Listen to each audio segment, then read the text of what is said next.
O Amang lumikha, makapangyarihang Ama, Ama tunay, Monsenyor Dr. Pino Ismaglib, luwalhati, Panginoon, ang iyong dakilang pangalan magpakailanman. At kami naririto buong pusong lumuluwalhati sa iyong kapangyarihan at kadakilaan.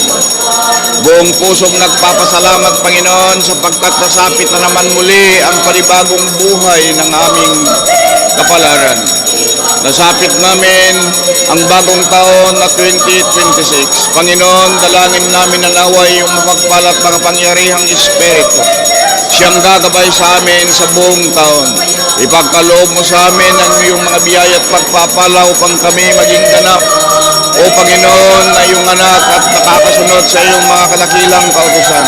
Patnubayan mo kami sa lahat ng oras. Ipagkaloob mo sa amin ang kalakasan, kalusugan at kapayapaan upang kami laging sumusunod sa iyong mga dakilang kautusan at aming matupad lahat na iyong mga dakilang niloob at karapat-dapat.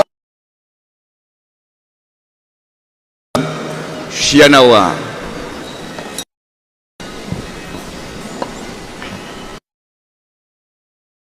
Tanggapin ninyo ang biyaya at paspas